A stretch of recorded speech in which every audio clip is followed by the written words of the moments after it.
Welcome in, everyone, to another edition of the GSMC College Football Podcast, brought to you by the GSMC Sports Network. I'm your host, as always, Tommy Brzee. It is Monday, January 27th around here, and we have a great show for you today. We're going to start talking about Penn State hiring Jim Knowles, a lot of different things going into this 2025 season for Penn State, and they just pushed their chips to the center of the table as far as I'm concerned. So we'll get into that. We'll get into a couple of names to watch for the Ohio State defensive coordinator search, and kind of just get into the big year that 2025 is for Penn State. Then we'll talk about the tampering allegations around Ohio State. Sounds like Carnell Tate and Jeremiah Smith were offered a pretty penny to find their way elsewhere out of Ohio State, and we'll talk about that and how it's a huge issue in college sports and how, as of right now, we don't really have anyone to fix that issue as of at least right now. Then we'll get to a little bit of an early look in the NFL draft. We'll do a little bit of a deeper look on Wednesday, but wanted to give you guys kind of a 50,000 feet look at all the different prospects, quarterback, offensive players, defensive players, and obviously the draft order to start things off. And then we'll get to the teams with the most to prove in 2025. A lot of different teams, including that one we'll talk about in the first segment. And then we'll finish it off. We'll talk about the transfer portal winners and losers from the winter cycle. A lot of different winners. Some losers, definitely, but definitely some people that have kind of negated their losing just a little bit, but we'll get into that obviously in time. But before we jump in, I do want to remind you all we get tons of questions and comments throughout the show, and the best way for you all to get your question on the screen, we can have fun back and forth here, is to use that super chat at the bottom of the chat on the Sports Network page. You can click that $, add any question, comment you'd like, it'll pop up on the screen, and we can have fun back and forth here. Definitely want this to be as interactive as possible, so utilize that and we can have fun back and forth. But let's go ahead and jump into this thing, because Jim Knowles has been hired at Penn State, and it kind of sends a message to just about everyone in college football, especially the Penn State fans, that they're all in on 2025. Plain and simple. That is what's going to happen in 2025, and it's going to create a lot of energy around that program and a lot of pressure around that program. So let's go ahead and jump into this, and the details of this are relatively simple. It sounds like Jim Knowles is getting paid $3.1 million per year to be the new defensive coordinator at Penn State, a number that a lot of Penn State fans wouldn't even dream they'd be paying for a coordinator about 3 years ago. So that is a big thing that we need to talk about a little bit more. Oklahoma felt like they had this one. There were a lot of people around the Oklahoma world that were saying he's pretty much locked up his defensive coordinator job. He is pretty much our new defensive coordinator. And then Penn State came swooping in. So a lot of different things to kind of unpack here. And one of the bigger ones is just, why would he leave Ohio State? Why would he walk out of the team that just won a national title, that he just led with the number one defense in the country? The short answer, it seems like there was a rift between him and some of the staff. Now, the details are relatively unknown, but it sounds like there wasn't necessarily the best relationship between Jim Knowles and the rest of the Ohio State staff, and they did great things without it. So not necessarily taking anything away from the product on the field, but definitely something to think about, and probably encourage Jim Knowles to go find the best offer outside of Columbus and go take that. So I do think Ohio State actually matched that offer of $3.1 million, so it wasn't necessarily a money thing. A lot of people are bringing up that he's from Philadelphia, 3 miles away from State College. I'm not necessarily going to put a ton of credence in that, but I do think there was a little bit of, maybe it just wasn't the best place for him. Maybe it just wasn't the best D coordinator for Ohio State down the road. So definitely something that was very interesting and a little bit surprising. People called it a lateral move. People called it a downgrade. I think that's up for debate, if I'm being totally honest with you. I understand Ohio State's on the top of the sport, so obviously Penn State's a little bit of a downgrade, as would any job be right now, but overall I think it's one of those things that it probably makes sense for both sides. It's not ideal for Ohio State by any means. They're going to have to go find a new defensive coordinator, and we'll talk about that here in a second, but overall it's one of those things that I think it probably worked out the way that Jim Knowles knew it was going to work out at the end of the year. I don't think anyone over there is overly surprised that he finally took this job, so one of those things that will be interesting to watch, what Ohio State does from going forward. But he coached one of the best defenses in the country, or the best defense in the country this past year. So it would be really, really interesting to watch what happened here. And definitely would be one of those things that we're going to have to see what he's going to be able to do. I think he's going to be absolutely incredible at Penn State, but there is a couple of questions around this, and definitely some things that, especially with the relationships he had at Ohio State, maybe it becomes a little bit of a problem at Penn State, but definitely something we can unpack with a little bit more time.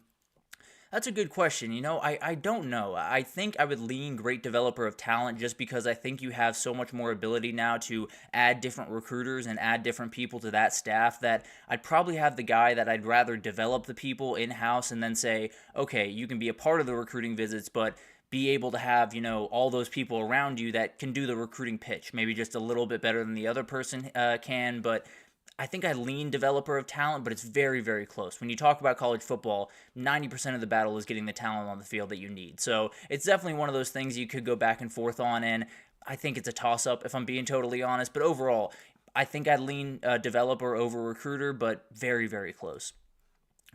James Franklin has it. He officially has the team that can put him over the top, that can get him the couple of wins that he has not gotten in the past years. He might have the very best coaching staff in the country. I think Texas might have him edged out just a little bit, but very, very close between those two. And I think you look at the roster, about as good as you're going to find across the country. Now, I do worry about the depth just a little bit with this team, but the top line talent is as good as you're going to find across the country. And now they have the coach to go along with it. Now they have the coordinators to go along with it, with him and Andy Kotelnicki. It's going to be awesome to watch what happens with this one. It's definitely going to be interesting to see what Penn State can do, and we'll jump into that here in a second, but definitely wanted to get into what Ohio State is going to do going forward. What are they going to look like, and what that defensive coordinator job is going to look like going forward. So let's go ahead and jump into that. Before we do it, I want to answer this question from Anthony, but yeah, I definitely think that's a reality. I think there's a couple of different guys around. Let's go ahead and jump into that. And a couple of different guys that popped into my head that I've seen around, and definitely some names that I think are really interesting.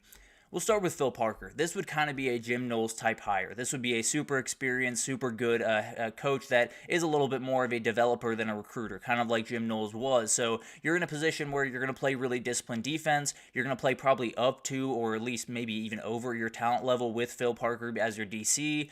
I think that's a name to watch. I don't necessarily think he's going to leave, but I think for the right number, it could get very interesting very quickly. So it's going to be really interesting to watch all of this unfold, and I do think there's certain things that probably will get in the way of this one, if I'm being totally honest, but I do think the right number, and if they were all in on this guy, might be hard to pass up.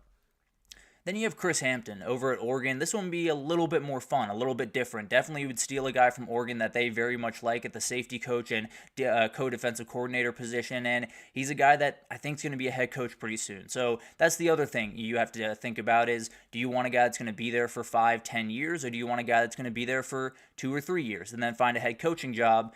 That's probably the guy you're getting in Chris Hampton one way or the other. So that's going to be an interesting thing to watch. And then you have the name that was brought up yesterday. That was Matt Guerrieri. He is a guy that coaches safeties for them, done an incredible job with Lathan Ransom and Caleb Downs this year. And he got a pretty specific shout out from Ryan Day during their parade yesterday. So I don't know if that's just, preempting the move that is going to happen, or they're going to go a totally different direction, but very talented guy. There's no doubt about that, and absolutely someone that could take over those reins. There's always the question of, he hasn't been a DC yet. Is he ready to be a DC at Ohio State? But at the end of the day, if Ryan Day trusts him, I'm more than happy to trust him as well. And then some other names are Brian Haynes. He just signed an extension at Indiana. Don't expect that to happen. So that's definitely one to keep your eye out on at least. Jeff Hafley, he left college football because of the changes. I don't think he's coming back to college football. And then Glenn Schumann was one that was brought up. I don't think he's likely to leave Georgia as of right now. So I lean towards those first three, and then a couple other names that are out there that are definitely guys to watch. There's a linebacker coach up in Green Bay with Jeff Hafley that's someone to watch. So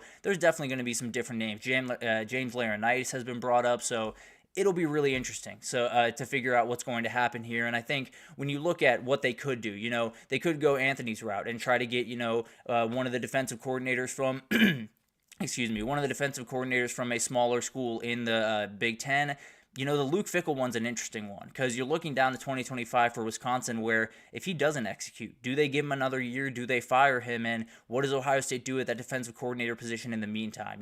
I don't think he's necessarily leaving his post right about now, but definitely something to watch down the road, where maybe they hire Matt Guerrieri and doesn't quite go the way they want it to, and then they get a chance at Luke Fickell in a couple of years here. So that's something to watch. There's no doubt about that. I'd be a little bit surprised if that unfolded this time around, but I do think there's some names out there, whether they're big or not, that could be huge additions to this team. But let's get back to the Penn State side of things. We talked about Ohio State plenty. Let's get back to Penn State, and let's talk about the returners they have on defense, because this is what Jim Knowles is working with as of right now. You have Dennis Sutton.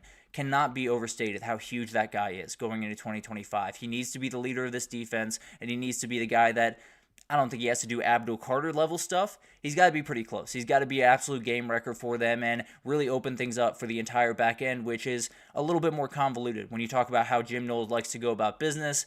Definitely need a little bit more from that back end. So the front line, you got to get there with 4, one way or another. Dennis Sutton's going to lead that way, and then Zane Durant's a huge piece to get back on the interior of that defense. Maybe the biggest piece of this group, if I'm being totally honest. He's going to give it a lot of structure to that team and definitely lock them in a little bit better. You got Dom DeLuca at linebacker. You got Tony Rojas at linebacker, along with Alonzo Ford, who's playing some really good football there. You got some really good guys in the middle of this defense. And then on the back end, Zion Tracy, Zakee Wheatley, A.J. Harris, you're going to be more than fine. You have the talent. You have the foundation to make sure that this thing can be built right, and you can have a top 5 defense in the country. You can have a top 5 defender in the country and Dennis Sutton. You can have Tony Rojas being an absolute monster, maybe like a butt kiss award winner next year. And then Zion Tracy and Zakee Wheatley give you so many options on the back end. They're so good at making sure that they give a nice structure to this group and keep everyone in line. And that is a huge part of this defense, is having 2 safeties that you can very much trust. They had them in Caleb Downs and Lathan Ransom.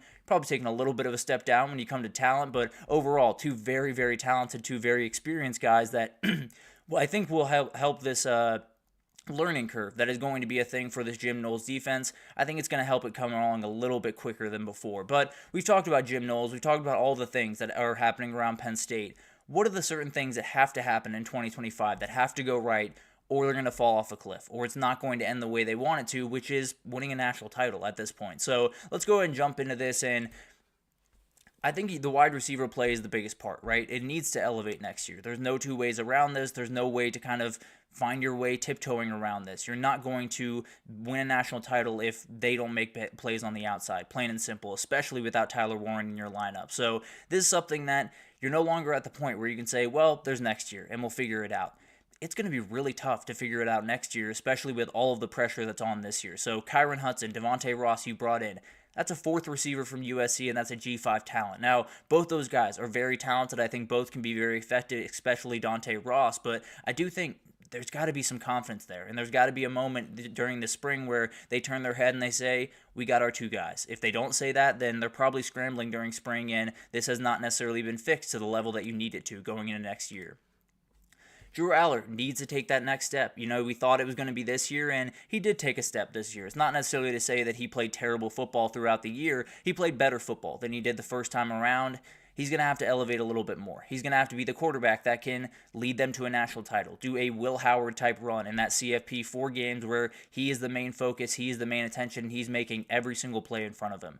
That is a very difficult thing for a kid that we haven't necessarily seen show up in 1 big game in a row. So that's going to be something to battle and definitely something to figure out. He gets Oregon at home, he gets at Ohio State, and then he gets possibly the Big Ten title. You're going to have to win a lot of those games. It can't just be, oh, we beat Ohio State, but we lost in the first round of the CFP. Good for us. That can't be the way that the season goes for Penn State, especially with all that's being invested. So definitely going to be something to watch. And then finally, quick learning of the Jim Knowles defense, is going to be a real thing here. You know, they have a ton of talent on that team, and I think they have the talent that probably better fits what Ohio State had initially. Probably didn't fit what Jim Knowles did from the start, and then they kind of find their stride throughout year and a half when they really started to become one of the elite defenses in the country. You can't have that in 2025. You can't have the learning curve of a year to figure out this defense. It's got to be hitting the ground running, and you have the guys around it that I think are going to be more than fine to be able to do this, but I do think there are moments where you're just going to have to make sure that they're in line, because if they're not, then you're going to meet Ohio State and your defense isn't going to be ready, and Julian Sain's going to put up 400 yards on his old DC. So you're going to have to figure that out. Definitely something to think about, and overall, I think you look at Penn State, you're in the driver's seat of the Big Ten, of of really the national title chances going into next year. You maybe have the best coaching staff in the country. You have some of the best talent in the country. It's officially time to deliver, and that's something that a lot of Penn State fans love. I think James Franklin loves as well, but probably a little bit nervous about it. It's going to be one of those years where you have to find a way. You have to find a way to win 10 games. You have to find a way to get to the Big Ten championship, to get to the CFP, and then win a couple of games while you're there. I don't necessarily want to say title or bust for Penn State, because it's been a while since they've been able to get to that mountaintop. Ohio State was a little bit different, but I do think it's one of those things where you got to show real concrete strides and pretty big strides in 2025 if anyone's going to have confidence in James Franklin going forward. That's going to be a really big battle. And Anthony, it's Amin Vanover. Amin Vanover is going to be the opposite edge rusher across from Dennis Sutton. 2 very, very talented guys. I love Vanover going into next year. And then, yes, you're absolutely right. I think Luke Reynolds is downright special, and I think he's going to be plenty for this team. I don't necessarily know if he's going to be the blocker that Tyler Warren is. I don't know if he's going to be lining up under center or anything like that, but he absolutely will be a big piece of this offense. They're probably going to need a little bit more from their wide receivers next year, if I had to imagine, though. So that's going to be an interesting thing to watch. We all understand where Penn State stands right now. They might be the number one team in the country going into next year. They might be the team that everyone expects to win the national title. It's not a place that they've been very often. So it's going to be fascinating to watch this team go throughout spring and go throughout summer and then finally to fall camp. It's going to be fascinating to watch this team and see if they're rising to the moment or they shrink away pretty quickly. But that'll be awesome to watch. We'll obviously keep you updated. But tampering allegations over at Ohio State is something we got to talk about. Carnell Tate and Jeremiah Smith were offered a pretty penny to find their way out of Columbus and to somewhere else. And we'll talk about what's going on there right after this. So stick with us. I feel like I'm losing my mind. Is everybody in the world blind? Please, Lord, give me a sign, a sign. I feel like I'm losing my mind. Is everybody in the world blind? Please, Lord, give me a sign, a sign. I wanna be the greatest. Everybody on the fake shit. I look around and feel like everybody is the fakest. I make this every day and I'm impatient. Hoping one day I blow up from the basement. Statement, the top is so vacant. I don't hear shit that I think is amazing. Waiting for my day when I'm playing. Sold out shows for 1,000 faces. Hey, give me that crown. Get in my way and to be put down. It ain't your place, all this my town. If I want that shit, then I'll get it right now. I'm losing it, the noose it fits. Some losing shit, a stupid myth. You choose to live or choose to dip. You choose to fight or lose your grip and lose a gift. Oh. I feel like I'm losing my mind. Is everybody in the world blind? Please, Lord, give me a sign, a sign. I feel like I'm losing my mind. Is everybody in the world blind? Alrighty, welcome back everyone. We just talked about Penn State. They hired Jim Knowles. They have pushed their chips to the center of the table for 2025, and with that comes a lot of pressure. And we'll talk about that obviously in more detail throughout this week, but definitely some things you're going to want to watch very closely around Penn State really throughout the rest of the season. You know, them and Texas are probably going to be the two most talked about teams, and it'll be fascinating to see what happens in 2025 with those two. But let's get to some tampering rumors, and you hate to talk about it, but it's probably something that we got to get into. So, the long story short, essentially, it sounds like Jeremiah Smith and Carnell Tate were offered a lot of money to find their way out of Columbus, Ohio, and find their way to a new school. The school is unknown. It will always be unknown. No one's going to say this school tampered with me because they understand that it would come right back to the team that they're on. So that's not going to happen. Just plain and simple, we will likely never figure out which teams these are now. There were some rumors around Texas. There were some rumors around Oregon. Those are always going to be the teams that have rumors around them when elite wide receivers find their way into the portal or allegedly finding their way into the portal. So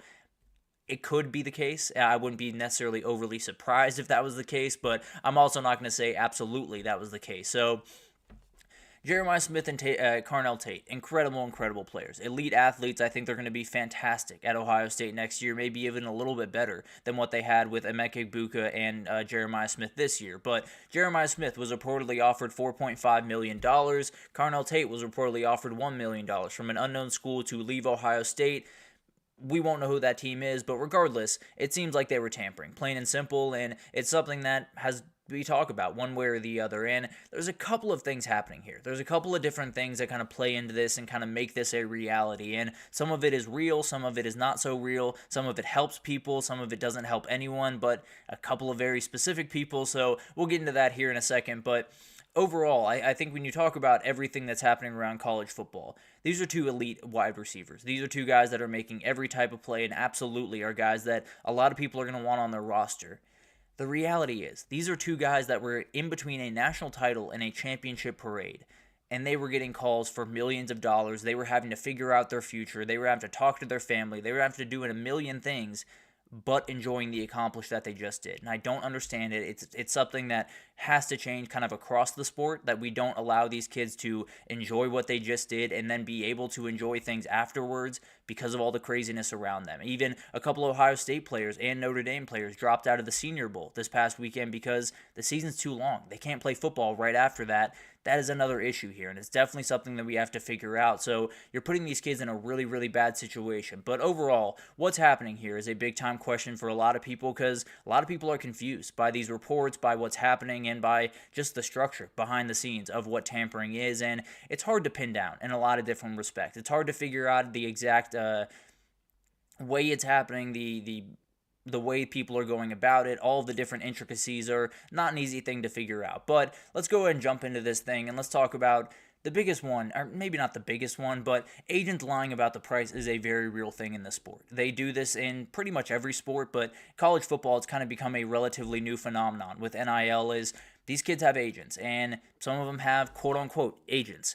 There's a difference between those two, and it's very, very clear when you hear one of those guys talk. But at the end of the day, it's one of those worlds that we're very, very new to, and it's one of those worlds that every agent across the country has been just waiting and waiting for this to unfold, and then they jumped to and made sure that they locked up a lot of 18-year-olds that don't really know much better about the way that they should be represented, about the money that they should be getting, and mainly about the money that they're giving to their agent. You know, there's a lot of different stories about agents charging 20% agent fees.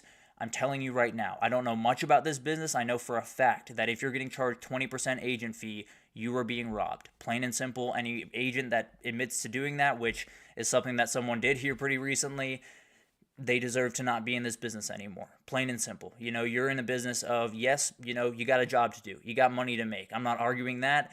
You also got to do right by your clients. And it sounds like a lot of people in this business are not, and it leads to something like this, where I'm not necessarily saying this absolutely happened in this case, but it has happened before, where you have a quarterback or you have a big-time running back in the portal, and it comes out one day that so-and-so is offering him $1.2 million, and then you hear that he signed for 1.5 somewhere else.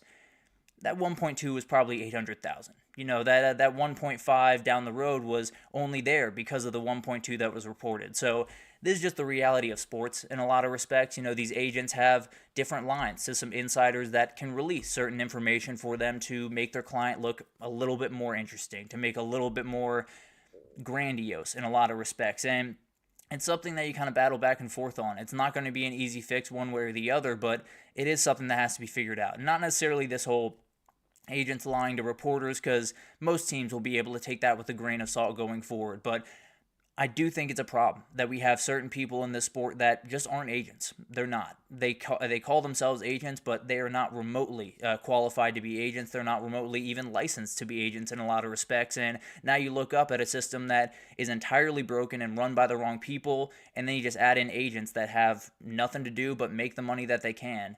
It creates a really, really bad situation for these kids, and definitely puts them in a position where they're making decisions that they don't even know the decision that they're making. And that actually brings me to the next part of this.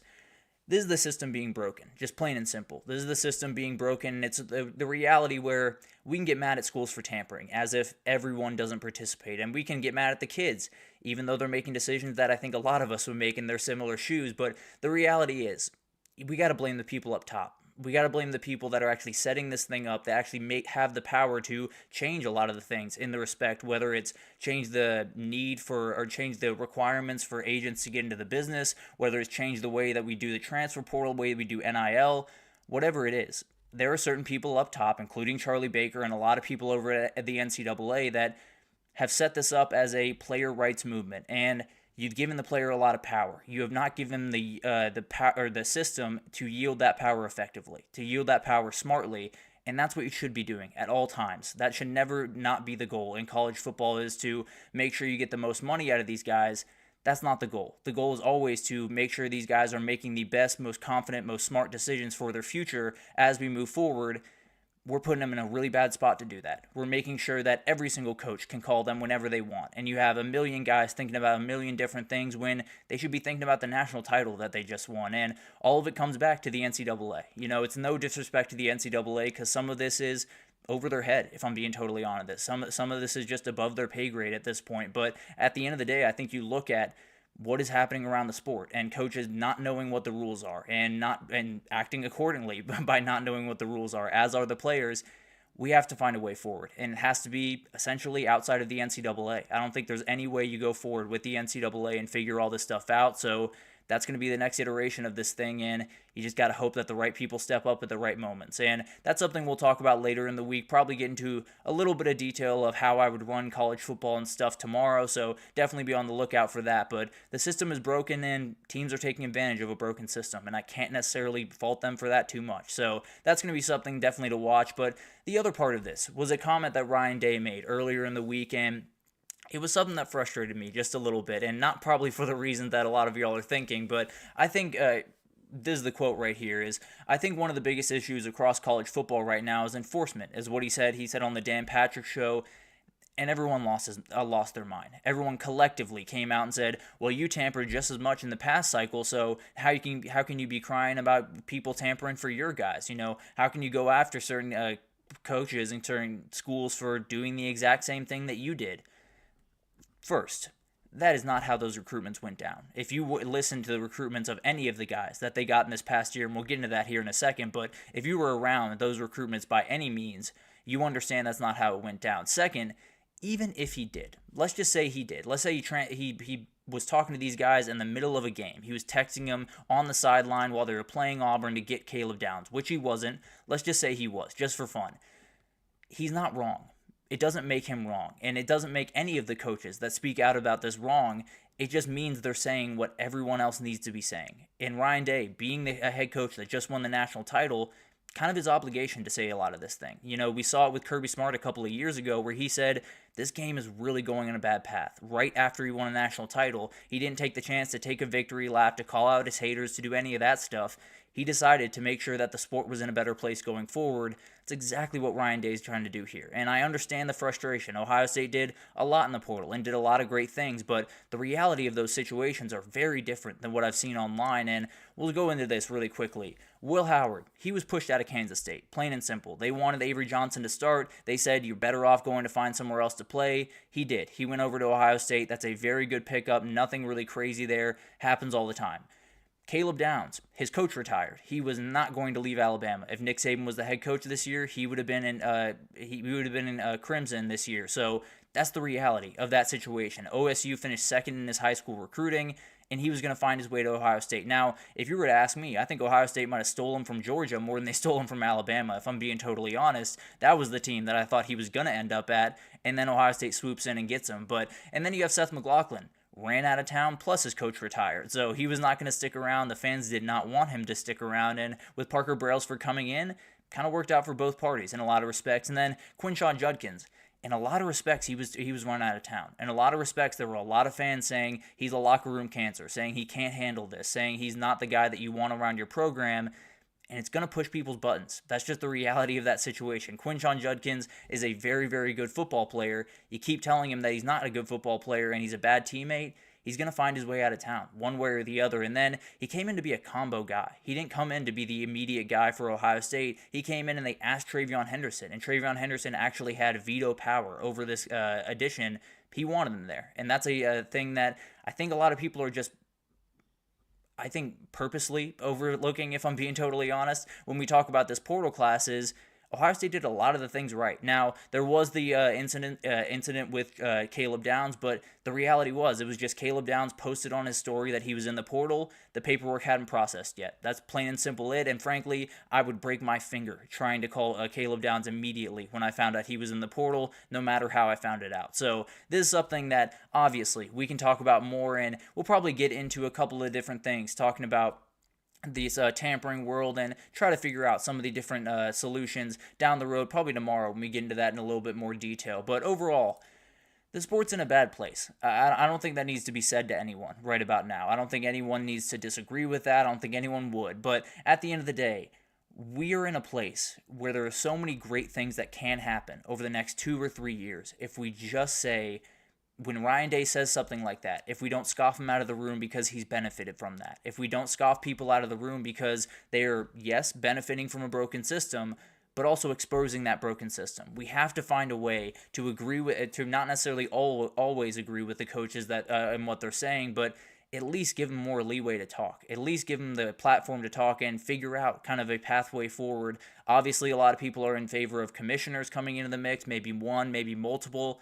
Bottom line is there's a lot of different things that need to change about the sport. And Ryan Day's trying to change them. Ryan Day's doing his best with his voice to try to change some of the issues, and I get it. I get the frustration around him. I get the frustration around Ohio State bringing in all these guys. I get all of that. But the reality is, we got to find a way forward without tampering being a part of this game. And if it is, it's let's be fair, it's totally going to be a part of this game going forward. One way or another, whether it's illegal or it's not.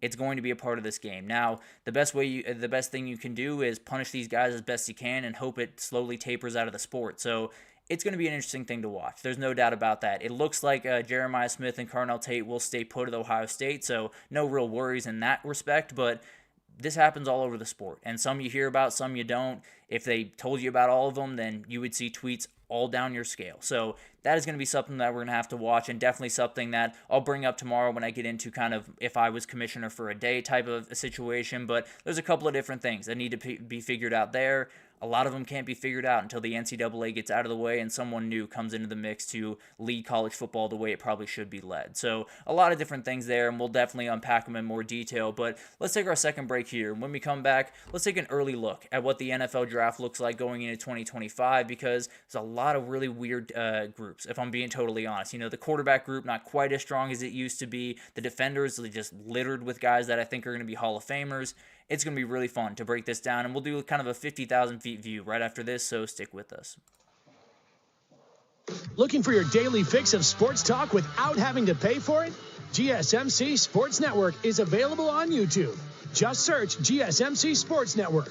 Get your fix of daily sports talk shows on YouTube, absolutely free. NFL, college football, NBA, MLB, MMA, UFC, fantasy football, and so much more. GSMC Sports Network has shows running all day long, with new sports shows starting every 2 hours. Just like on your favorite cable sports channel, except GSMC Sports Network is absolutely free. Just search GSMC Sports Network on YouTube to catch one of your new favorite shows, like the GSMC College Football Podcast, Chip Shot Football Podcast, Hoops and Heels Women's Sports Podcast, GSMC Basketball Podcast, and so many more. Check it out for yourself. GSMC Sports Network, now available on YouTube absolutely free. Search GSMC Sports Network on YouTube right now. Alrighty, welcome back everyone. We just talked about all of the different things happening with tampering in the sport. Ohio State was kind of the center of this world when we talked about Jeremiah Smith and Carnell Tate. A lot of it's going to have to be figured out, and frankly, I'll get back to this Anthony comment because I think it's absolutely fascinating and definitely something that we'll probably get in a little bit more detail later this week, but Roger Goodell getting involved, the NFL getting involved in this thing, I think all of us understand that we are heading towards a minor league football program. When you're talking about college football, it's already essentially that, but in a little bit more aggressive terms, it will be a minor league NFL product, and it's not the worst idea in the world for those two entities to work together. It's not. It would definitely help out scheduling and not have those crazy overlaps that you absolutely hate. It would make a lot of sense. And it's not necessarily my ideal way going forward, but as long as he has the right guys around him that know college football, you can make this happen very quickly, and you can make it happen in a very, very good respect. So that's definitely something to watch and something that I'll unpack tomorrow and maybe later in the week in a little bit more detail. But let's take an early look at this 2025 NFL draft. It's a weird one. I'll be totally honest with you guys. It's a very, very weird class we have sitting in front of us because not necessarily quarterback driven. It's not a class where you're going to be watching the quarterbacks every single time they go out on the field. Obviously, those will be the guys that will get a lot of press. There's no doubt about that. They always do, but there's tons of other guys. You know, you talk about Travis Hunter, you talk about Abdul Carter and Mason Graham and Will Johnson.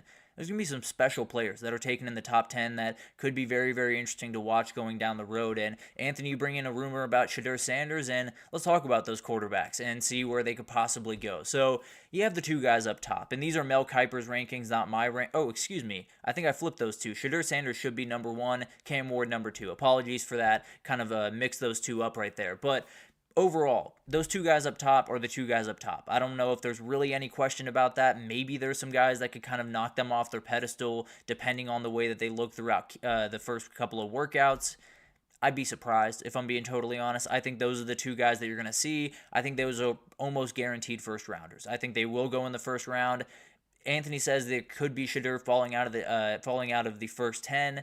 I'd be a little bit surprised if I'm being totally honest, but definitely will be something to watch, and we can get into that in a little bit more detail as we get to the teams that are picking in the top 10. But Beyond that, you got Jackson Dart, you got Jalen Milroe, who I probably would rank a little bit lower, and we'll get into that later in the week. And then you got Kyle McCord, Will Howard, Quinn Ewers, Dylan Gabriel, Curtis Rourke, Tyler Shuck, and you also have Riley Leonard, not on this list, but right off it. So a very fun group, a group that is really hard to pin down in a lot of different respects. You have Shedeur Sanders and Travis Ward, two guys that I think are going to go in the first round.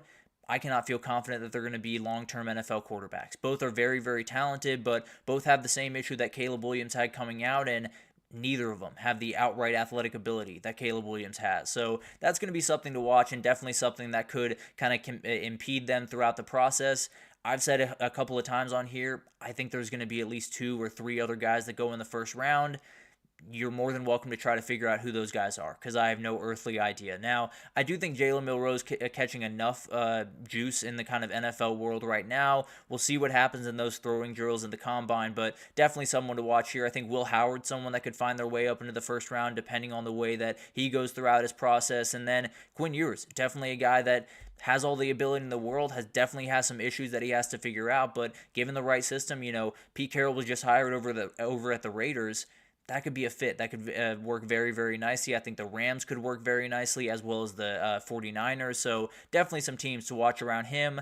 I don't know if he's a first rounder. I think he's an early second rounder, late first rounder, if I'm being totally honest, but not really sure where he's going to fall. Definitely a guy that will be all over the rankings as you get deeper. And then Dylan Gabriel, Curtis Rourke, Tyler Shuck, all going to be later round draft picks if I had to imagine, but all guys that I think could develop into some really good quarterbacks at the very next level. Yeah, and we'll talk about that here in a second, Anthony, what all these teams are going to do possibly. But overall, let's get into the top non-quarterback offensive players. I did include Travis Hunter over here. I just think he's going to play a little bit more wide receiver. I battle back and forth on that, if I'm being totally honest. I think it kind of depends on the team that he goes to, but I have a team in mind that I think he's going to go to, so we'll talk about that here in a second. And then Tedariah McMillan, incredible player, absolutely. Ashton Genty is going to be the number 1 running back off the board, and we'll talk about my running back rankings. I have probably a little bit different than a lot of people have out there in that respect. And then you do have Kelvin Banks, you have Will Campbell, you do have Josh Simmons, all elite offensive tackles, all guys that will go in the first round. Colston Loveland and Tyler Warren will go in the first round, absolutely. I really love what Colston Loveland could bring to a team. And then you do have Tyler Booker. Cannot say enough about Tyler Booker. I think he's one of my favorite guys going into this draft, and I think he's going to be a 15-year starter at guard for someone. Just an absolutely forceful guy that is going to make all types of big-time plays. And then Luther Burden's that guy that you just want to see succeed, if I'm being totally honest. I think there's a lot of talk around him and the Bengals with possibly T. Higgins walking out the door. Obviously, that will develop over time, but it's going to be awesome to watch this group unfold, and definitely a group that will probably dominate the first round a little bit more so than those quarterbacks would, at least in years past. The Curtis Rourke question from Anthony here is a fun one because it's hard to define. There's a number of different places that I think he would work very nicely in. I think one to kind of watch kind of out of the corner of your eye is maybe Seattle. They just hired Clint Kubiak up there. I think when you have Geno Smith right in front of him, sort of a similar quarterback. Curtis Rourke might not be quite as, physically gifted as what Geno Smith is, but I do think it's a system where he takes 1 year, 2 years to figure that thing out and then hits the ground running. I think he could be a really fun player, no doubt about that. And Loveland, he reminds me of every elite defense or elite blocking tight end, and George Kittle is a great comp for him. I think he's one of those guys that is as polished of a route runner as you're going to find at that position in quite some time, if I'm being totally honest. If Brock Bowers didn't come out last year, we'd be talking about this guy a lot more as we head up to this thing. But going to be really interesting to watch all of that unfold. Obviously, a ton of things to really get into for the defensive side of the ball. Abdul Carter's number 1. He will likely be my number 1 prospect. He might not be my number 1 pick, but definitely will be my number 1 prospect. And then you got Mason Graham, you got Will Johnson from Michigan, elite players, and then you got the little bit of a Georgia run. You got Jalen Walker, Michael Williams, and Malachi Starks, all guys that I expect to go in the first round. Nick Emmanwari is definitely an interesting guy to watch because you do have some guys beyond this list like say a Jade Barron or a couple of different guys that could possibly take that realm from him, but definitely a very talented guy. I'd expect him to go in the first round, but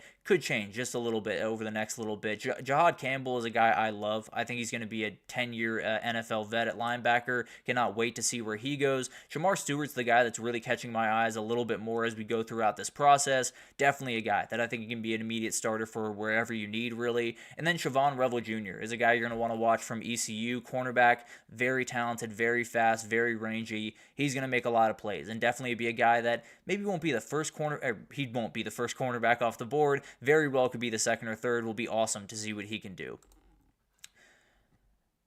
You know what? That makes sense to me, if I'm being totally honest, Anthony. I think Mason Graham and Abdul Carter, two Hall of Famers, as far as I'm concerned. I look at those two guys play football. It's very hard to figure out a way where they are not going to dominate at the next level. So I'm all the way with you. I think both those guys are downright elite. I think you're splitting hairs when you talk about those two elite talents. One coming off the edge, one in the interior. It would be incredible to watch what would happen when it's not going to happen. In my dream, having those two guys on one defensive line would be incredible to watch. But overall, it's going to be awesome to see what happens here. And then it's a group that, or defensively, it's a group that I very much love, and there's so much talent on the back end. And then you get into the top 10 picks. You get Tennessee Titans going number 1 overall. I have to assume it's going to be one of the quarterbacks. Now, they did say they wouldn't pass over a generational talent. I think Travis Hunter fits that bill. Frankly, I think Abdul Carter kind of fits that bill as well. So I do think there's a lot, and Mason Graham might fit that bill if I'm being totally honest. So there's a couple of different guys that possibly could throw a curveball here. I expected to be the first quarterback off the board. Right now, it seems like Cam Ward might have the inside track there. For the Browns, if it's not Travis Hunter, he went number 1. That's really the only reality that I see here. If it's not Travis Hunter going to Cleveland at number 2, it means that he went number 1 to Tennessee, and I don't think there's any other reality, if I'm being totally honest. Now, the Browns need a quarterback. They don't have the money to go get a quarterback right now. So they're going to have to buy low somewhere in free agency, and they're just going to have to trust that they can figure it out in 2026. So I think it's going to be Travis Hunter, get that baseline, get that elite player, and then move from there. For the Giants, I think you see a lot of offensive tackles start to go right about now. Whether it's the Giants that they're going to take a quarterback, Once you get to the Patriots, you're going to get into some offensive tackle realm. You have Patriots, Jaguars, you have Saints, Bears, a couple other teams in there that absolutely could use some offensive tackle help. You'll see Kelvin Banks, Will Campbell, a lot of these guys, Josh Simmons, a lot of these guys start to go right around there, and it'll be really interesting to see what happens there. And maybe Tennessee does trade down. I do think there's an interesting reality where Tennessee's not quite as tied to the quarterback position as a lot of people seem to think around the NFL, and I don't necessarily think it's a slam dunk that they're going to take a quarterback in. If they're planning on taking Travis Hunter, not the worst idea in the world to trade down just a little bit, maybe give the Giants your pick, or maybe you might want to avoid the Browns altogether. So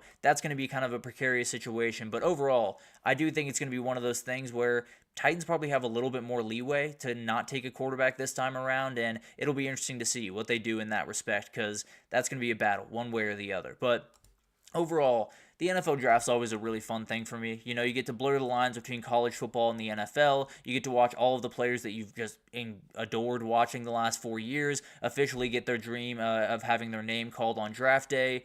It's a really cool thing. There's no doubt about that. And it'll be awesome to see all of this unfold. We'll obviously get into a couple of more details throughout the week. I'll get into my quarterback rankings, into my, top 10, maybe top 15 picks, who knows. We'll go a little bit deeper possibly, but a lot of different things that are coming throughout the rest of this week. But you got some really interesting groups. There's no doubt about that. A quarterback class that is not necessarily all that incredible, at least on paper, and then Abdul Carter, Mason Graham, Will Johnson, all those guys that are just freaks of nature on the defensive side of the ball. And just for fun, you might have one of the most influential football players of our time, and Travis Hunter getting maybe drafted number 1 overall, maybe drafted a little bit later. And let me get to this Dolphins comment right here.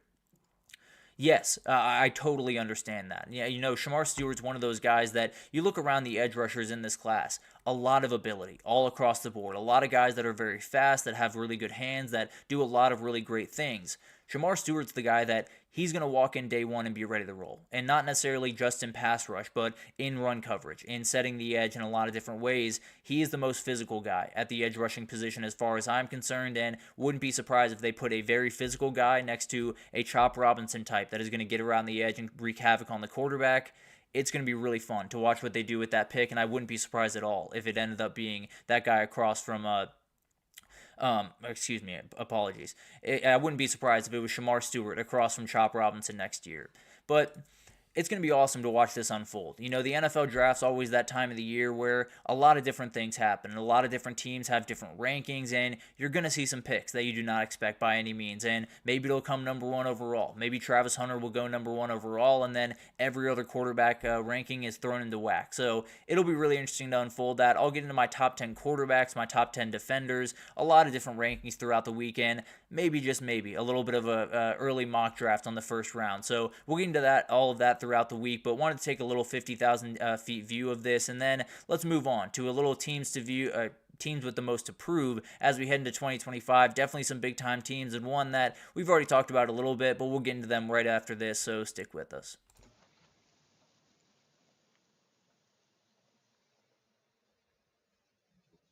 For the best and latest podcasts available anywhere, go to the podcast app on your cell phone and type in GSMC to access free content-rich podcasts on health and wellness, book reviews, sports, entertainment, relationships, social media, movies, technology, finance, and even weird news. Subscribe and download the GSMC Podcast Network's family of shows, available everywhere podcasts are found.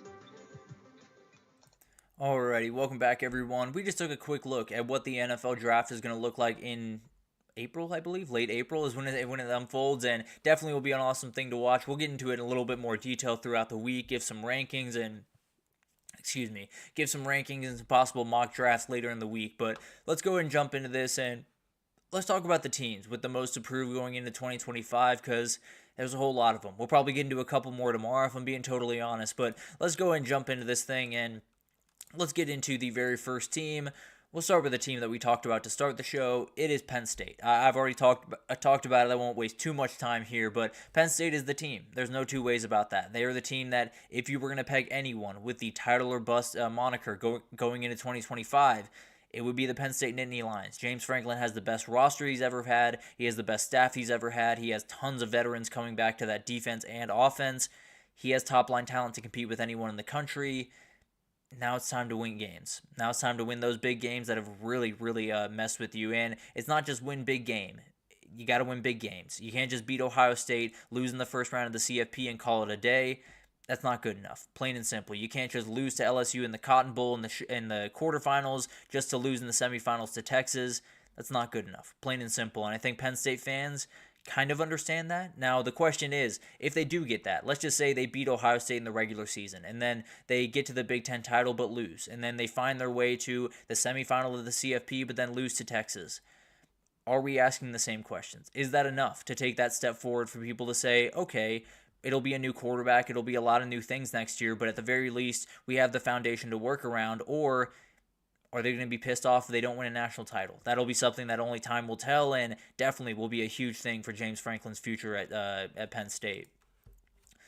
Michigan's another team that I think has a huge year ahead of them, plainly because you were the national title champion about 365 days ago, and now you got to regroup. Now you got to find a way to get back to the top, because 7-5 is just not remotely good enough, and you're losing a lot of guys. You're losing dudes all over the place on defense, 2 elite running backs, and incoming freshman quarterback being broken in.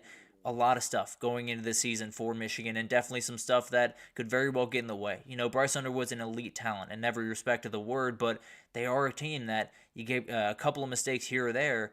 Maybe they can't play the catch-up game the way that they really need to. Now, I think they're going to be a good team. There's no doubt about that, but they're going to be a team that's going to be really interesting to watch, and if they don't bounce back in the way that they expect, if they don't get to, let's say, 9 wins, just as a current moniker, and we'll get into kind of the schedule a little bit here in a second, but overall, let's say they get to 9 wins. Is that good enough? I tend to believe that it is. I tend to believe that if you get to 9 wins, you can move forward to 2026, feel totally confident in where you are right now, but it's also one of those things where maybe if you get to 8 wins or 7 wins, and then you're looking up at the end of the year and you're thinking, is this just who we are now, at least for the next little bit? Is this just who we are regardless of who's under center? But it's definitely going to be something to watch. They do go to Norman in week 2. They go to Lincoln in week 4. But they avoid Penn State, Oregon, Illinois, and Indiana. This is a schedule that they should get at least 9 wins, likely 10 wins, if I'm being totally honest. And that changes the way that you have to prove a lot going into 2025, because the schedule is going to set up nicely for you. you better be able to take advantage of it. And then this one. I don't think it has to be said too much more if I'm being totally honest, because the reality is Texas has been knocking on the doors the last couple of years. At a certain point, you got to kick it down. At a certain point, you got to break through and win that national title. And something we'll talk about probably later in the week is how coaches are just taking a little bit longer to get their national titles than they were before, even before the 4-team playoff, even into the 4-team playoff a little bit. So that's something I kind of want to unpack a little bit later in the week, because it is a very interesting thing when we talk about coaching expectations in 2024. But overall, it's another year where Sark has to prove that this program is not going anywhere. You know, the first year was a lot of overturn, but you had the quarterback, and you had a lot of the guys that were going to be important on the defensive side of the ball. Now it's about just finding a way to get the new quarterback in there, finding a way to get new playmakers in there, and find a way to get this program in a place where no one questions it going forward. No one questions if they're going to be able to reload, or if they're going to take a little bit of a lull. It's just who Texas is, and that's going to start this year. If they get to 10 and 11 wins, get to the CFP, then it's been made very clear that that's just who they are, at least for the time being. Georgia's the other team here. They were not Georgia in 2024 by any means. They were not a good rushing football team, and that's something they've loved to do. They weren't great at pass protection. That's something they've been very good at. And they didn't have the tight ends involved, and that's something that's been a huge piece of this. So the biggest part of this, obviously, is wide receiver talent. It's something that has to be fixed, and Zachariah Branch and Noah Thomas do a whole lot to fix that problem, and some of the incoming talent, I think, does as well. So I think they're going to be fine at that position. I don't necessarily worry too much about that position. I think this offense is going to be more dangerous next year, like it was when Stetson Bennett was running the show and tearing people to pieces. But overall, if Georgia wants to stay on top of the sport, it's going to be huge in 2025. You know, they fell just short the last 2 years. Got to step up in 2025. Got to at least assert your dominance on the top of the sport and not go out in the quarterfinals. Maybe go out in the semifinals or the final and find your way to the national championship once again. If they win it, that's 3 in 5 years, and as far as I'm concerned, that's a dynasty. So we'll talk about that in time. Obviously, definitely something to think about, but Georgia's done enough thus far to feel confident going into next year, but definitely some lingering questions that still lie. Miami's the other team here. You missed a huge chance in 2024. There's really no other way to put it. You had a bad defense, and that was the end-all be-all. It's the same thing that happened with LSU in 2023 was the offense was clicking. You had a Heisman winner at quarterback. You had all the guys that you wanted around him, and the defense just couldn't stop anything. They couldn't stop Molasses and Winter, and now you're looking forward and you're saying, you got a good team coming back. There's no doubt about that. Carson Beck coming into the mix is huge. The reality is the defense is the problem. One way or the other, Corey Heatherman is going to have to get that thing in order and get it in order pretty fast. Now, I think the talent level is more than fine. I think they're going to be totally fine when it comes to a talent perspective. They got to execute at a higher level, plain and simple. They have to be a little bit better on the back end, brought in some great guys that we'll talk about in a little bit more detail later in the show and later in the week, honestly. I'll get into a couple of guys I'm watching, but overall, they've done their job thus far. There's no doubt about that. The reality is they should have been in the ACC title and playing for a CFP spot this year. They definitely should be next year, and if they're not, then the questions about Mario Cristobal get that little bit louder around Coral Gables. Clemson here. It's a team that I would put right behind Penn State when you come to the run-it-back category. Now, the difference here is not a lot of guys forgoed their NFL draft process to come back to Clemson, so maybe not run it back is the best respect, but the veteran talent that they do have is very clear, and the guys that maybe forgoed some of the NFL stuff to find their way back. I think when you look at what they've been able to do, the talent level is going to be at least relatively close to what it was in the 2018, 2016 type realm. And then the other piece is Dabo Swinney. I think he's done a great job kind of finding his way out of his comfort zone to this point. You know, hired two outside coordinators. When you talk about Tom Allen, when you talk about Garrett Riley, two great hires that 5 years ago I don't think he makes. And then we talk about you went into the portal. He actually picked up some guys there. Didn't quite dip in as much as I wanted them to, but at the end of the day, did some very nice things. Brought in Will Help from Purdue and did some awesome things there. You just got to execute at a very high level. You know, everyone's coming in saying Clemson is the team to beat in the ACC. I think Miami's right there. I think a couple other teams are in that mix as well. But the reality is, this is the team. They have to find a way to get back on the top of the sport, find a way to win the ACC once again, get to the CFP, and hopefully be in a little bit better of a place in the CFP than they were this time around, having to go to Austin to play their first game. So it's a team that I think can win a national title. A lot of things have to come into place, and definitely some things that might be a little bit uncomfortable for Dabo to come into place. But the reality is, if they can get this thing clicking pretty quickly, and if they can get a little bit more out of that defense, you're going to have the offense to make some plays. I can absolutely promise you that. So K Klubnik's got to take steps forward. The defense has to take steps forward, and a lot of things have to change around there. But the reality is, this is a team that is loaded to the gills with talent, and I would not shy away from picking them to win the national title. Alabama. We'll talk about them a little bit more tomorrow. We'll talk about Kalen DeBoer a little bit more tomorrow. But this is one that was just really hurt by elite quarterback play in 2024. Now you move forward to 2025, and the reality is, Kalen DeBoer can't do another year like that. Now, I don't think he would necessarily be fired if they went 9-3 next year. I think people would have conversations. As crazy as that sounds, that's what the Alabama job is. He understood that when he took it, and it's obviously something that he's going to have to deal with going forward. It looks like it's going to be Ty Simpson at quarterback, but that kind of remains to be seen. That'll be a fascinating thing to watch throughout spring camp, and maybe we'll do a couple of storylines to watch, or quarterback battles to watch throughout spring here later in the week. But overall, this team's going to be very good in 2025. The talent level is absolutely ridiculous. The quarterback is the thing that needs to come into place more than anything else, and let's just say Alabama falls on their face and goes 8-4 next year. A lot of guys are finding their way out the door, including Ryan Williams and including a lot of the young talent you have on that team. That might be the end of the Kalen DeBoer era at Alabama. So he's got to be very careful going into next year. Obviously, he has a tough schedule. They got to execute at a very high level. They got to get to the CFP at the very least next year. And if they can't, then it's going to be really, really awkward down there in Tuscaloosa. And then LSU. LSU had Miami's year that they just had in 2023. They had Jaden Daniels, they had Brian Robinson, they had Malik Neighbors, and they left it all on the table because their defense was that bad.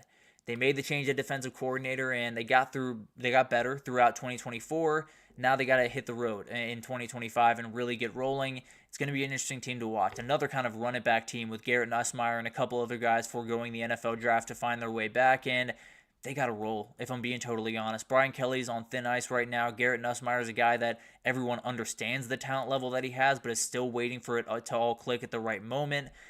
They're a team that has to make it to the CFP. They're a team that has to make it to the CFP. They have to find a way to maybe win a game while they're there, and who knows, maybe make a little bit of a run in that thing. The reality is, it's not crazy to expect that from this team, from a team with a third-year starting quarterback, with a guy that can make all the throws in the world, with the talent on the outside, with upgrades all over the defense. They should be able to make this happen. There's some things that need to be figured out, no doubt about that, but the reality is LSU doesn't execute in 2025. Brian Kelly's looking for a new job, and LSU's scrambling for a new head coach. So it's going to be an interesting thing to watch. There's no doubt about that. And we'll get into a couple other teams tomorrow, kind of go through some more teams with stuff to prove, because there's a whole lot of them, obviously. But let's take our fourth break here, and when we come back, we'll talk about the transfer portal. We'll get into the winners and the losers from the transfer portal in the winter cycle. Definitely some big-time winners, some huge losers throughout the sport. So we'll talk about it right after this, so stick with us.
Alrighty, welcome back everyone. We just talked about the teams with the most to prove as we head into 2025.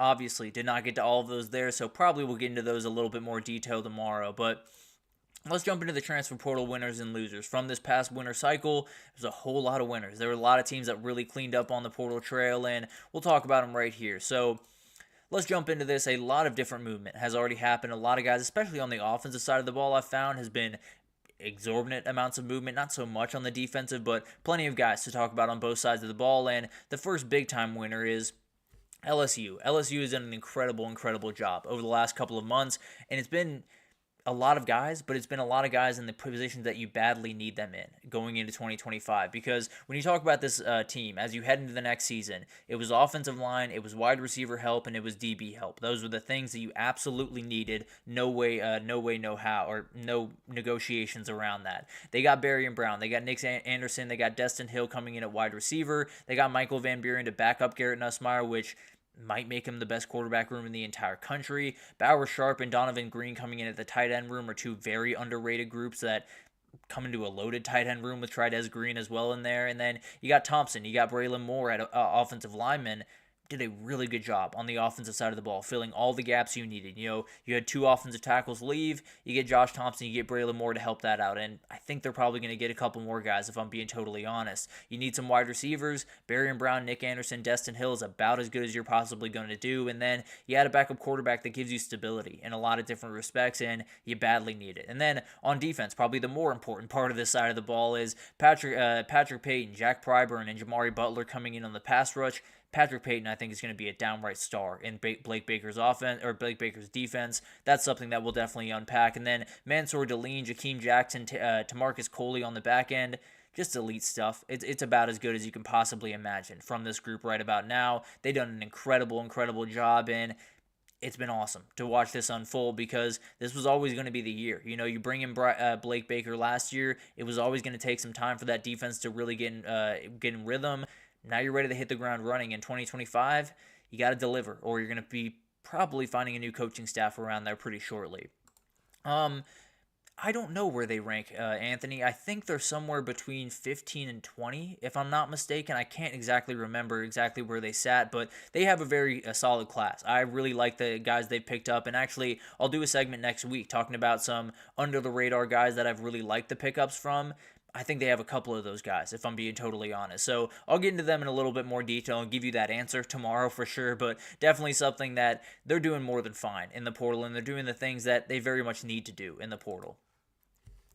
Texas Tech is the other big-time winner that I wanted to talk. Oh, excuse me. I think I just skipped over my guys, Purdue. Purdue is a loser, excuse me.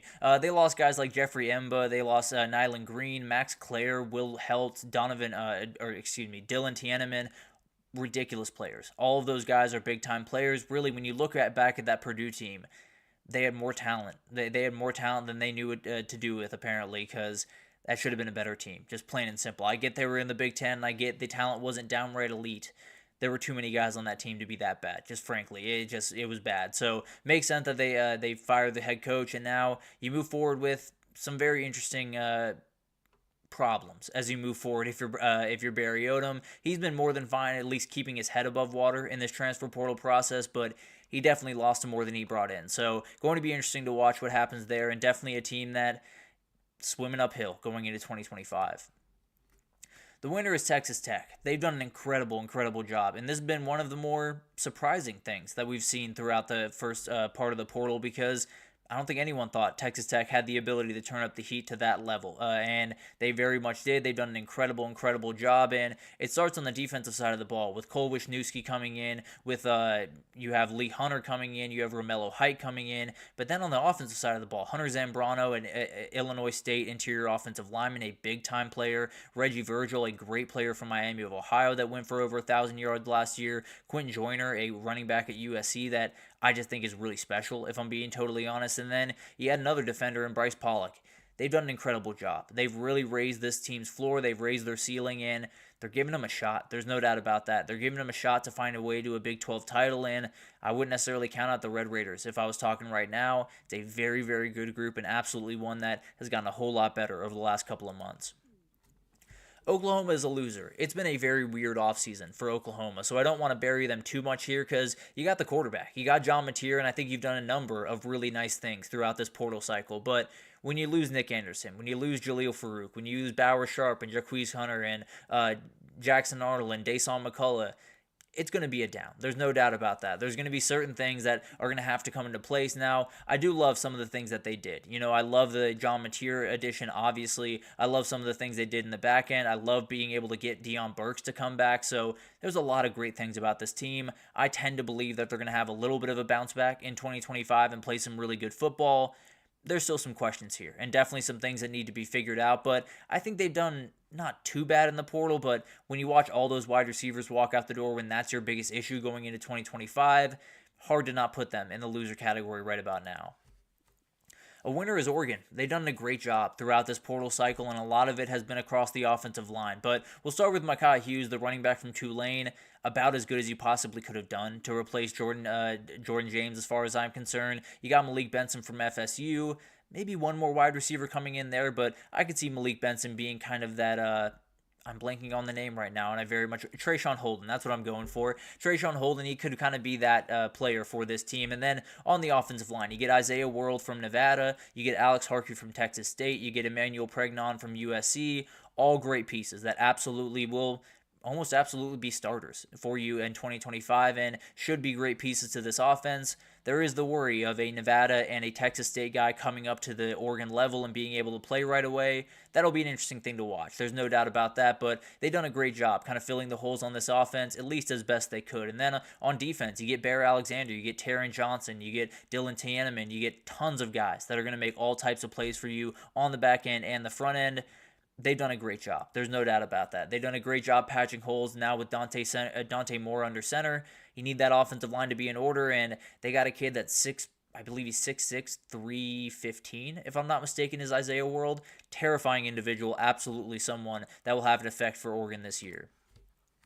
USC is a big-time loser, and it's one that I think they found their footing, kind of like Oklahoma. They found their footing pretty quickly overall, but I do think there are certain things that you just can't avoid. Losing Bear Alexander, losing Zachariah Branch, losing Deuce Robinson, Kyron Hudson, Quentin Joyner, and Miller Moss. It hurts. There's no way around that. But Miller Moss is a little bit different because a lot of people expected that one. But overall, you lost a ton of guys that are somewhat irreplaceable in a lot of respects. You're not going to replace a Zachariah Branch. You're not going to replace a Deuce Robinson. You're not going to get a Quentin Joyner in this cycle.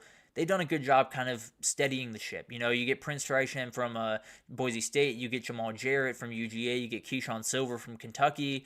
They've done enough, at least as of right now. They're going to have to do way more in spring. And as of right now, if you look at what 2025 holds, Lincoln Riley could be in the crosshairs, and if they don't deliver very, very quickly, and this portal class has a lot to do with that, they're going to be in a really bad spot in 2025. Oh, that's a good point, Anthony. The portal is kind of a confusing entity, right? There's so many people that I could say, Ohio State's a winner for keeping Jeremiah Smith and Carnell Tate in there. I could see Texas as a winner because a lot of people came out after their young talent over the last little bit, but it's definitely something to talk about. Yeah, Miami absolutely has done a great job getting the guys they need. They haven't necessarily gone crazy like they kind of have in a couple of past years. I don't think they feel the need to. I think they really think that we get the quality guys in here, the right guys in the right positions, our team's going to take care of the rest of it. So that's definitely a team I want to look into a little bit more detail with their transfer portal because it was a really, really fun group they put together. So maybe I'll do this again. Maybe I'll do one more winners and losers around the block later in the week, but definitely a group that has done a great job just getting the right guys. Not necessarily all the guys in the world, but getting the guys that really fit what they need and fitting their culture very well. And then you do have Auburn. Auburn's in a spot where 2025 is huge for them, and it kind of hurts that you have a lot of other teams in your conference that are doing that as well, especially your rival in Georgia and Alabama. But you move forward. You add Eric Singleton. You add Horatio Fields. You add Jackson Arnold to that offense. Absolutely can be a dangerous offense in 2025. I do think the loss of Jarquise Hunter is going to be a very big deal, if I'm being totally honest, but definitely something that's going to be huge for them and at least elevate that offense a little bit. Then on the offensive line, you get Xavier Chaplin, you get Mason Murphy, absolutely will help there. And then defensively, you get Dallas Walker from Western Kentucky, very talented edge rusher. You get Tay Seymour from Georgia Tech, tons of talent returning. I think it's going to be a much improved group. I still have some very big worries around Hugh Freeze and his ability to almost get picks by himself. I don't know how he does it, but at the end of the day, it's a team that I'm very wary about, but they've done a great job in the portal cycle thus far, and they've done a great job kind of filling the gaps they very much needed. At the end of the day, it comes down to that quarterback. Can Jackson Arnold hit the way that they need him to? And if he doesn't, it's going to get really ugly over there in Auburn, and Hugh Freeze will be at the very center of that. So that's definitely something to watch. Some of these are great groups that could lead to seasons that might have too aggressive expectations in some respects. You have some groups that are losers right now, but could really turn a corner depending on the way things fall into place over the next little bit. So that's how I see it from the winter portal cycle. Maybe we'll get into a little bit more of this throughout the week, but overall, we'll start looking forward to that spring portal cycle because it's going to be wild if you had to imagine. But that'll do it for this edition of the GSMC College Football Podcast, brought to you by the GSMC Sports Network. Your support means a lot to us, so please remember to subscribe to the show, leave a positive review. It does make a huge difference. Also, follow us on Facebook, Twitter, TikTok, Instagram, all the social pages for all the content and updates you could possibly need. We got great people covering every single sport you could want. So anything in the world of sports you need, come on over to GSMC and we have you totally covered. Before I do get out of here, I do want to let you guys know that this will be my last week covering the GSMC College Football Podcast. It's been absolutely awesome to cover it for you guys, and obviously been awesome to interact with a lot of you guys throughout this process. I will be here throughout the rest of the week. I will be back here tomorrow, all the way throughout Friday, but Friday will be my last show around here. So apologies, I hate to kind of drop that bomb on you, but wanted to make sure I didn't drop it 5 minutes before the last show ended. So figured I'd do it early in the week. We'll talk about it more on Friday, but very much appreciate everyone watching. I will be back here tomorrow for my fourth to last show, I suppose. So I'll see you tomorrow at 9 a.m.